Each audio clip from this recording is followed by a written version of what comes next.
Facebook লাইভৰ সংলগ্ন হোৱা অসমবাসী ৰাইজলৈ মই আকৌ এবাৰ শুভেচ্ছা জনাইছোঁ। ৰাতিপুৱা মই আপোনালোকক জ্যোতি বিষ্ণু আন্তৰ্জাতিক কলা কেন্দ্ৰৰ ওপৰত পৰিচয় কৰাই দিয়াৰ বাবে চেষ্টা কৰিছিলোঁ আৰু তাতে মই আপোনালোকক আমি জ্যোতি বিষ্ণু কলা মন্দিৰটো কেনেকৈ নিৰ্মাণ কৰিছোঁ, কি সুবিধা আছে সেই বিষয়ে বৰ্ণনা কৰিছিলোঁ। এতিয়া মই উপস্থিত আছোঁ বৰদোৱা বটদ্ৰৱাত। অসমীয়া জাতিৰ প্ৰাণ প্ৰতিষ্ঠাতা মহাপুৰুষ শ্ৰীমন্ত শংকৰদেৱৰ আবিৰ্ভাৱ এই পবিত্ৰ ভূমিতে হৈছিল। বৰদোৱা বটদ্ৰৱা অসমৰ সাংস্কৃতিক জীৱনৰ এক অনন্য অংগ।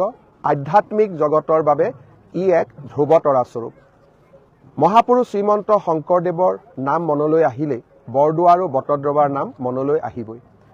অসমৰ মুখ্যমন্ত্ৰী দায়িত্ব লোৱাৰ পিছৰে পৰা বটদ্ৰৱা থানখনক সৰ্বাংগ সুন্দৰ কৰি গঢ়ি তোলাৰ আমি নিৰলস প্ৰচেষ্টা চলাই আহিছোঁ। আকাশী গংগাক সুন্দৰভাৱে সজাই পৰাই তোলাই হওক, থানৰ মূল কীৰ্তনঘৰেই হওক, আনুষংগিক বিভিন্ন সুবিধাই হওক, বটদ্ৰৱা এতিয়া এক নতুন ৰূপত মহাপুৰুষ শ্ৰীমন্ত শংকৰদেৱৰ জন্মস্থানখনক লৈ এতিয়া আমি আকৌ এবাৰ নতুন ৰূপত গৌৰৱ কৰিব পাৰোঁ। আমি সকলোৱে জানো যে বৰদোৱা বটদ্ৰৱাৰ বহু ভূমি একাংশ অচিনাকি লোকে দখল কৰি থৈছিলে। ৰাজ্য চৰকাৰৰ প্ৰচেষ্টাত এই অচিনাকি লোকসকলৰ পৰা আমি থানৰ ভূমি উদ্ধাৰ কৰোঁ আৰু তাৰ লগে লগে এটা সপোন জন্ম হৈছিল। সেয়া হৈছিল গুৱাহাটীত যেনেকৈ শংকৰদেৱ কলাক্ষেত্ৰ আছে তেনেকৈ বৰদোৱাটো আমি মহাপুৰুষ শ্ৰীমন্ত শংকৰদেৱৰ আবিৰ্ভাৱ ক্ষেত্ৰ এখন নিৰ্মাণ কৰিব পাৰোঁ নেকি। সপোন আজি বাস্তৱত পৰিণত হ'ল। অহাকালি দিনৰ 12 বজাত ভাৰতৰ যশস্বী গৃহমন্ত্ৰী অমিত শ্বাহ ডাঙৰীয়াই এই আবিৰ্ভাৱ ক্ষেত্ৰখনিৰ শুভ উদ্বোধন কৰিব। মই আজি আপোনালোকক অকণমান দেখুৱাব খুজিছোঁ আবিৰ্ভাৱ ক্ষেত্ৰখন আৰু আশা কৰোঁ অহাকালি আপোনালোক সকলোৱে আমাৰ লগত যোগদান কৰিব। এতিয়া মই আবিৰ্ভাৱ ক্ষেত্ৰত সোমাই গৈছোঁ। আবিৰ্ভাৱ ক্ষেত্ৰত সোমোৱাৰ লগে লগে আমি বাওঁফালে এটা জলপান গৃহ পাম, অৰ্থাৎ অতিথিসকলে তেওঁলোক গোটেই দিনটো বা গোটেই সময়ছোৱাত আবিৰ্ভাৱ ক্ষেত্ৰখন চোৱাৰ পিছত ইয়াতে তেওঁলোকে চাহ একাপ খাব পাৰিব, অসমীয়া জলপানৰ সুবিধা ল'ব পাৰিব। আমি এই ইতিমধ্যে অমিত শ্বাহ ডাঙৰীয়াৰ নামত আমি ফলকো নিৰ্মাণ কৰিছোঁ আৰু অহাকালি সেই ফলকৰ শুভ উদ্বোধন হ'ব। ইয়াৰ পিছত আমি আপোনালোকক দেখুৱাইছোঁ এই আবিৰ্ভাৱ ক্ষেত্ৰৰ প্ৰশাসনীয় ভৱনটি। আপোনালোকে দেখি ভাল পাব যে এই প্ৰশাসনীয় ভৱনটোত আমি বিভিন্ন ধৰণৰ কনফাৰেন্স ৰুমৰ পৰা আদি কৰি বিভিন্ন আধুনিক সুবিধা আমি সংযোজিত কৰিছোঁ আৰু এই প্ৰশাসনীয় ভৱনটোৱে এই গোটেই কেন্দ্ৰটোৰ বা আবিৰ্ভাৱ ক্ষেত্ৰৰ নিউক্লিয়াছ হিচাপত কাম কৰিব। এতিয়া আমি আপোনালোকক আবিৰ্ভাৱ ক্ষেত্ৰৰ ভিতৰলৈ লৈ যাব বিচাৰিছোঁ আৰু আবিৰ্ভাৱ ক্ষেত্ৰখনৰ ভিতৰলৈ লৈ যাব বিচাৰিছোঁ আৰু এটা এটাকৈ আপোনালোকক আমি এই গোটেই আবিৰ্ভাৱ ক্ষেত্ৰখন দেখুৱাবলৈ যত্ন কৰিম।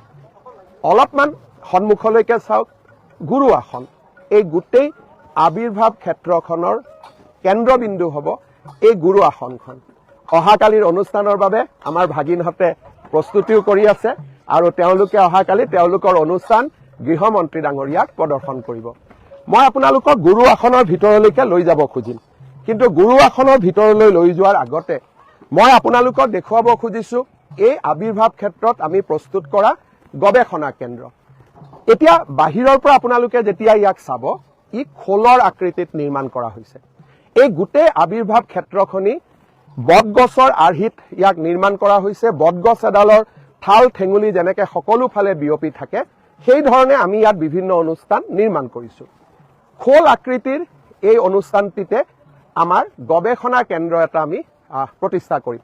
এই গৱেষণা কেন্দ্ৰটোত শংকৰী কলা কৃষ্টি, অসমৰ নৱবৈষ্ণৱ ধৰ্মৰ বিভিন্ন সম্পদ আৰু বিভিন্ন সাঁচিপাত যি সিঁচৰিত হৈ আছে তাক আমি ইয়াতে সংৰক্ষণৰ বাবে চেষ্টা কৰিম আৰু এই গৱেষণা কেন্দ্ৰটোক আমি সুন্দৰ ৰূপে নৱবৈষ্ণৱ ধৰ্মৰ লগত জড়িত সকলো দিশৰ গৱেষণাৰ বাবে ইয়াক আমি প্ৰস্তুত কৰি তুলিম। এতিয়া আমি পোনে পোনে আপোনালোকক দেখুৱাব খুজিছোঁ এই আবিৰ্ভাৱ ক্ষেত্ৰৰ কলা কেন্দ্ৰ। আপোনালোকে দেখা পাব যে ইয়াক তাল আকৃতিত নিৰ্মাণ কৰা হৈছে। অকণমান কাম ইয়াতে বাকী আছে। আমি এই তাল আকৃতিৰ কলা কেন্দ্ৰটোৱে হৈছে আমাৰ এই গোটেই আবিৰ্ভাৱ ক্ষেত্ৰৰ বাবে এটা অডিটৰিয়াম। এই তাল আকৃতিৰ ঘৰটোতেই আমাৰ কলাক্ষেত্ৰ বা আবিৰ্ভাৱ ক্ষেত্ৰৰ অডিটৰিয়ামটোক স্থান দিয়া হৈছে আৰু ইয়াত আমি সকলো ধৰণৰ সভা সমিতি কৰিব পাৰিম। সৰু ল'ৰা ছোৱালী আহিব, খেলা ধূলাৰ বাবেও আমি আবিৰ্ভাৱ ক্ষেত্ৰ আমি ব্যৱস্থা কৰিছোঁ। আপোনালোকক মই তাল ঘৰ দেখুৱালোঁ, খোল ঘৰ দেখুৱালোঁ, খোলৰ আকৃতিৰ ঘৰ দেখুৱালোঁ, প্ৰশাসনীয় ভৱন দেখুৱালোঁ, জলপান গৃহ দেখুৱালোঁ। এইবাৰ আমি আপোনালোকক ইয়াত থকা আধ্যাত্মিকতাৰ লগতে দক্ষতা বিকাশ, স্কিল, মুখা কেনেকৈ আমি বনাব পাৰোঁ, তাল কেনেকৈ আমি বজাব পাৰোঁ, আমাৰ যিটো দক্ষতা আৰু অসমীয়া সমাজৰ পৰম্পৰাগত বহুত বিষয় আমি স্কিলৰ জৰিয়তে আধুনিকো কৰিব পাৰিম আৰু পুৰণা সমস্ত আমাৰ যিটো পৰম্পৰা তাক আমি জীয়াই ৰাখিব পাৰিম। আৰু সেইকাৰণেই নৌকাৰ আৰ্হিত ইয়াত এটা স্কিল চেণ্টাৰ নিৰ্মাণ কৰা হৈছে। বাহিৰৰ পৰা দেখিলে নাও এখন দেখিব, নৌকা এখন দেখিব, কিন্তু ভিতৰত ইয়াত দৰাচলতে আমি এটা স্কিল কেন্দ্ৰ প্ৰতিষ্ঠা কৰিম, স্কিল চেণ্টাৰ প্ৰতিষ্ঠা হ'ব। এতিয়া মই আপোনালোকক আকৌ এবাৰ গুৰু আসনৰ ফালে লৈ যাব খুজিছোঁ। এই গুৰু আসনৰ চাৰিওফালে মিউজিকেল ফাউণ্টেইন থাকিব। মহাপুৰুষ শ্ৰীমন্ত শংকৰদেৱ মাধৱদেৱ বিৰচিত বৰগীতসমূহক মিউজিকেল ফাউণ্টেইনৰ মাজেৰে আমি দেখুৱাব পাৰিম। অহাকালি গৃহমন্ত্ৰী ডাঙৰীয়া আহিব। আমাৰ ভকতসকলে ইয়াতে নিজৰ প্ৰস্তুতি চলাইছে। সকলো ভকত ঈশ্বৰক মই নমস্কাৰ জনাইছোঁ। আমি এই বাটেৰে গুৰু আসনলৈকে আমি উঠি যাম আৰু মই আপোনালোকক গুৰু আসনখন দেখুৱাব খুজিছোঁ। আপোনালোকে চাওক যে কি সুন্দৰভাৱে আমি ওপৰলৈ উঠি গৈ থাকিম আৰু আমি লাহে লাহে গুৰু আসনখনলৈকে আমি গৈ থাকিম। ই গুৰু আসনৰ আকৃতিত নিৰ্মাণ কৰা হৈছে আৰু আপোনালোকে এতিয়া দেখা পাইছে যে আমি ইয়াৰ প্ৰথম মহলাত থিয় হৈ আছোঁ আৰু এই প্ৰথম মহলাৰ পৰাই আমি বিহংগম দৃষ্টিত আকৌ এবাৰ আবিৰ্ভাৱ ক্ষেত্ৰখন চাব পাৰোঁ। মই অলপ আগতে আপোনালোকক খোল ঘৰটো দেখুৱাইছিলোঁ। আকৌ এবাৰ বিহংগম দৃষ্টিত প্ৰশাসনীয় ভৱন, আমাৰ খোল ঘৰ, তাল ঘৰ য'ত অডিটৰিয়াম হ'ব আৰু গুৰু আসনৰ বাওঁফালে থকা খেলাৰ সুবিধা, বিভিন্ন ধৰণৰ শংকৰী কলাকৃষ্টিৰ সৈতে জড়িত আমি প্ৰতিমূৰ্তি আদি ইয়াত নিৰ্মাণ কৰিছোঁ। আৰু সকলোতকৈ ডাঙৰ কথা, গুৰু আসনৰ চাৰিওফালে মিউজিকেল ফাউণ্টেইন এটাও আমি নিৰ্মাণ কৰিছোঁ আৰু ইমান ডাঙৰ মিউজিকেল ফাউণ্টেইন আমাৰ ৰাজ্যত আগতে কেতিয়াও স্থাপন কৰা হোৱা নাছিল। প্ৰৱেশদ্বাৰখনৰ পৰা মই আৰম্ভ কৰিছিলোঁ, প্ৰৱেশদ্বাৰখনৰ শেষ পৰ্যায়ৰ প্ৰস্তুতি চলি আছে। এতিয়া আমি গুৰু আসনৰ দ্বিতীয় মহলালৈকে আমি উঠিবৰ বাবে চেষ্টা কৰিম, যাতে আৰু এবাৰ বিহংগম দৃষ্টিত আমি এই গোটেই আবিৰ্ভাৱ ক্ষেত্ৰখন চাব পাৰোঁ। ইয়াত লিফ্টেদিও উঠিব পৰা যায়, কিন্তু আমি চিৰিয়েদিয়ে ওপৰত উঠিবলৈ আমি চেষ্টা কৰিছোঁ। এই আবিৰ্ভাৱ ক্ষেত্ৰ 222 কোটি টকাৰে নিৰ্মাণ কৰা হৈছে আৰু এই আবিৰ্ভাৱ ক্ষেত্ৰখনৰ বাবে 165 বিঘা মাটি চৰকাৰে আবণ্টন দিছিল।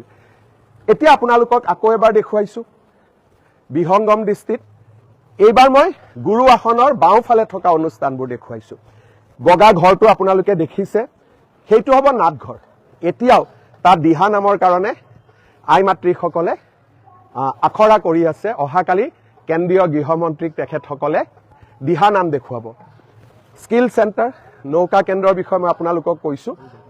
আৰু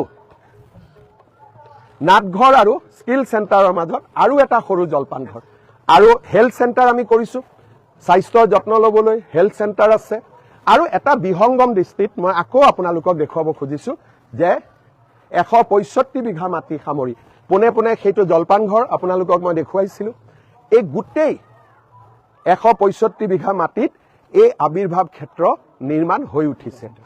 ইয়াতে যোগা চেণ্টাৰো কৰা হৈছে আৰু এই স্থানত আমাৰ যোগা চেণ্টাৰ হ'ব পাৰিব। আৰু এই ষ্টেপবিলাকত যেতিয়া আমি বহি দিম, ই এটা মুকলি মঞ্চলৈকে ৰূপান্তৰ হ'ব। তাত আমাৰ ভাগিনসকলে অহাকালি খোল বজাবৰ কাৰণে প্ৰেক্টিচ কৰি আছে। খবৰ ভাল চবৰে? প্ৰেক্টিচ হৈছে নে নাই? বঢ়িয়া। তাতে সদায় আমি প্ৰদৰ্শন কৰিব পাৰিম আৰু এই উঠি অহা চিৰিটোৱে দৰ্শকৰ গেলাৰীলৈকে ৰূপান্তৰ হ'ব। আমি সকলোৱে অনুষ্ঠান চাব পাৰিম। ইয়াতে আমাৰ আগত আপোনালোকে জুপুৰি ঘৰবিলাক আকৃতি দেখিছে, সেয়া আমাৰ গেষ্ট হাউচ হ'ব। আৰু এই গোটেই স্থানসমূহত আমি যোগাভ্যাস কৰিব পাৰিম। তাৰ কাৰণেও আপোনালোকে দেখিছে উচ্চ আমি পেডেষ্ট্ৰেল বনাইছোঁ, যাতে আমি তাতে যোগ অভ্যাস আদি কৰিব পাৰোঁ। মই পুনৰ এবাৰ আপোনালোকক কৈছোঁ যে মহাপুৰুষ শ্ৰীমন্ত শংকৰদেৱ আমাৰ জাতীয় জীৱনৰ প্ৰতিষ্ঠাতা, প্ৰাণকেন্দ্ৰ। মুখ্যমন্ত্ৰীৰ দায়িত্ব লৈয়ে মই প্ৰথমতে বটদ্ৰৱা থানত আহিছিলোঁ আৰু ইয়াক বিশ্ব মানচিত্ৰলৈকে লৈ যাবৰ বাবে গুৰুজনাৰ আশীৰ্বাদ বিচাৰিছিলোঁ। আজি সেই সপোন বাস্তৱত ৰূপায়িত হৈছে। মই নাটঘৰটোৰ ফালে আকৌ এবাৰ দেখুৱাইছোঁ। এই বগা ঘূৰণীয়া সুন্দৰ নাটঘৰ এটা। এই নাটঘৰত এতিয়া আখৰা চলি আছে আৰু এই নাটঘৰটো যদি আপোনালোকে চাই, ই জাপি আকৃতিৰ। ওপৰত অলপ কালাৰ কৰিব বাকী আছে, আমি যেতিয়া কালাৰ কৰিম ই জাপিৰ আকৃতি ল'ব। মই আকৌ এবাৰ বিহংগম দৃষ্টিত দেখুৱাইছোঁ। মই যি স্থানত থিয় হৈ আছোঁ সেয়া হ'ল গুৰু আসনৰ সৰ্বোচ্চতম হাইট। ইয়াৰ পৰা আমি গোটেই আবিৰ্ভাৱ ক্ষেত্ৰখন চাব পাৰোঁ। সুন্দৰ প্ৰৱেশদ্বাৰ, জলপান গৃহ, আমাৰ প্ৰশাসনিক ভৱন, সুন্দৰ বাগিচা, যাক আমি মনোমোহা এটা পৰিৱেশলৈকে পৰিৱৰ্তন কৰিম। আৰু নতুন কেইবাটাও দিশ সংযোজন কৰিবলৈ আমাৰ হাতত খালী আৰু ভূমিও আছে। আমি আৰু ইয়াতে কাম কৰিব পাৰিম। আমি আপোনালোকক মই পোনে পোনে দেখুৱাইছোঁ, ৱালত আমি মটিভ কৰিছোঁ আৰু সেইটো এটা সৰু এম্পি থিয়েটাৰ হ'ব। মই আকৌ ওচৰলৈকে লৈ গৈছোঁ, আপোনালোকে চাওক যে তাতেও এটা সেই সোঁফালে অকণমান দূৰত বগা ৱাল, তাতে আমি নিৰ্মাণ কৰি আছোঁ, তাতো এটা এম্পি থিয়েটাৰ নিৰ্মাণ হ'ব। গোটেই অনুষ্ঠানটো আমি বিভিন্ন শংকৰী কলাকৃষ্টিৰ উপাদানেৰে সজাই তুলিছোঁ আৰু ই গোটেই অনুষ্ঠানটোক এক অনন্য মৰ্যাদা প্ৰদান কৰিছে। আপোনালোকক মই জনাবলৈ পাই ভাল পাওঁ যে ইয়াতে আমি এখন দশাৱতাৰ উদ্যান নিৰ্মাণ কৰিছোঁ। মৎস্যৰ পৰা কল্কিলৈকে বিষ্ণুৰ 10টা অৱতাৰক পৃথক ফলকৰ জৰিয়তে ইয়াত আমি প্ৰজেক্ট কৰিছোঁ। নৱৰস উদ্যান, ছিংগাৰৰ পৰা শান্ত ৰসলৈকে মানুহৰ 9টা আৱেগক সত্ৰীয়া নৃত্য আৰু অংকীয় নাটৰ আধাৰত ইয়াত কলাত্মকভাৱে উপস্থাপন কৰা হৈছে। আৰু মিউজিকেল ফাউণ্টেইনটোৰ বিষয়ে মই আকৌ কৈছোঁ। এই মিউজিকেল ফাউণ্টেইনৰ জৰিয়তে আধুনিক লেজাৰ আৰু পানীৰ সংমিশ্ৰণেৰে আমি মহাপুৰুষ শ্ৰীমন্ত শংকৰদেৱৰ জীৱন বৰ্ণনা কৰিম, জাতিটোৰ প্ৰতি তেখেতৰ মহান অৱদানৰ কথা বহন কৰিম। আমাৰ ইয়াতে মণিকাঞ্চন নামঘৰৰো আমি এটা ৰিপ্ৰেজেণ্টেটিভ, আমি এটা ৰেপ্লিকা বনাইছোঁ। আপোনালোকে চাব পাৰিব সন্মুখত। পোনে পোনে মই দেখুৱাইছোঁ চিলড্ৰেন পাৰ্কৰ সন্মুখলৈকে। তাত এটা আমি মণিকূটেৰে সৈতে নামঘৰ বনাইছোঁ। মণিকাঞ্চন সংযোগ হৈছিল শংকৰ মাধৱৰ, তাৰ এটা ৰেপ্লিকা আমি ইয়াতে নিৰ্মাণ কৰিছোঁ। অসমবাসী ৰাইজ, যোৱা 5টা বছৰ ৰাজ্যখনৰ জনজীৱনলৈ এটা সাংস্কৃতিক নৱজাগৰণ নমাই অনাৰ বাবে আমি প্ৰয়াস কৰিছিলোঁ। আপোনালোকৰ মনত আছে, লাচিত বৰফুকনৰ সুবিশাল প্ৰতিমূৰ্তি আমাৰ চৰকাৰে নিৰ্মাণ কৰি উলিয়াইছিলে। আলাবৈ ৰণৰ উদ্যান এতিয়া নিৰ্মাণৰত, য'ত এখন সুবিশাল হেংদানৰ আকৃতিত আমি এক আলাবৈ ৰণৰ অক্ষয় কীৰ্তি ৰখাৰ বাবে আমি চেষ্টা কৰিছোঁ।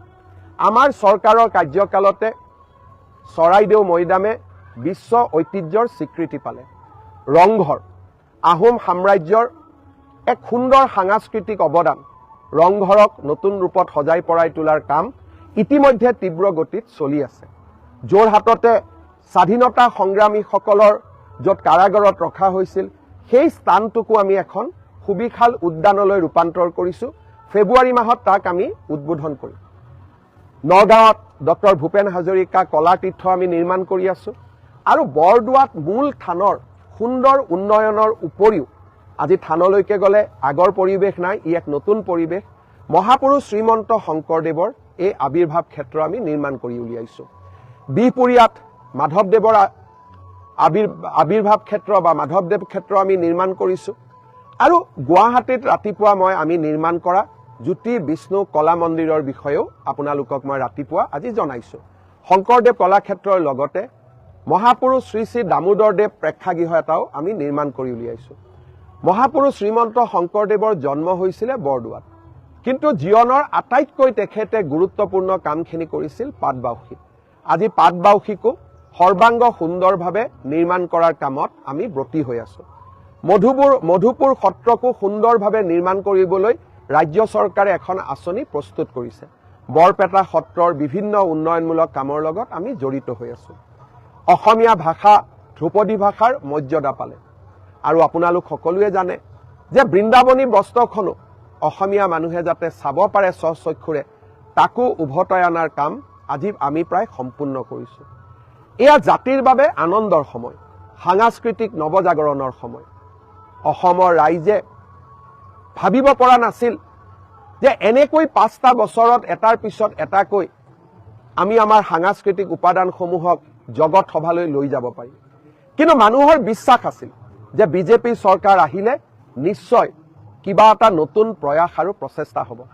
মহাপুৰুষ শ্ৰীমন্ত শংকৰদেৱ আশীৰ্বাদ ক্ষেত্ৰ অসমবাসী ৰাইজলৈ আমাৰ শ্ৰদ্ধাৰ নিদৰ্শন। অসমবাসী ৰাইজক সীমাহীন শ্ৰদ্ধা জনাই অহাকালি আমি ভাৰতৰ গৃহমন্ত্ৰী অমিত শ্বাহ ডাঙৰীয়াৰ কৰকমলেৰে এই সুন্দৰ আবিৰ্ভাৱ ক্ষেত্ৰ আমি উদ্বোধন কৰিম। পাহৰি যাব নালাগে, এই আবিৰ্ভাৱ ক্ষেত্ৰৰ এই স্থানত কিছুমান অচিনাকি মানুহে এই গোটেই মাটিবোৰ দখল কৰি ৰাখিছিলে।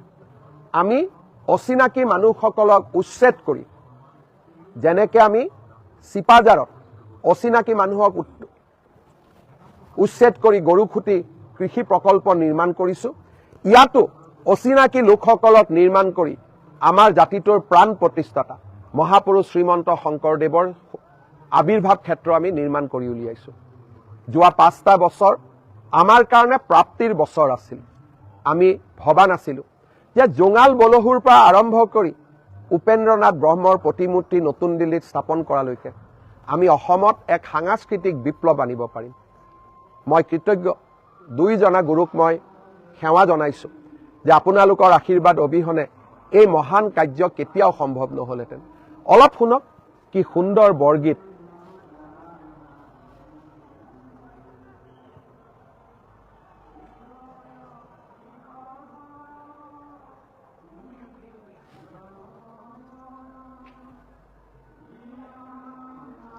আপোনালোকে শুনক, সুন্দৰ বৰগীতেৰে এই আবিৰ্ভাৱ ক্ষেত্ৰই এক নতুন আধ্যাত্মিকতাৰ ৰূপ ল'ব।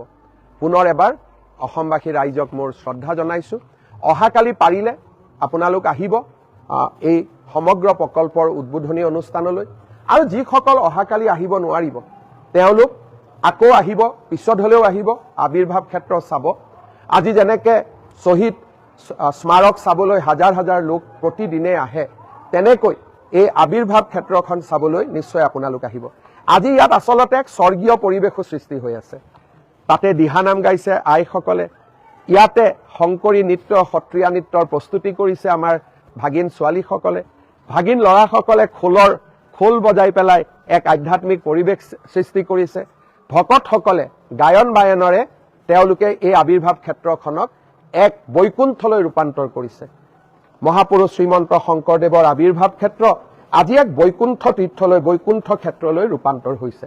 মই সঁচাকৈয়ে আনন্দিত যে অসমৰ মুখ্যমন্ত্ৰীৰ দায়িত্ব লৈ আপোনালোকৰ বাবে কিছু আমি কাম কৰিবলৈ সক্ষম হৈছো, যাক হয়তো আমি কেতিয়াও আগতে কল্পনা কৰিব পৰা নাছিলো।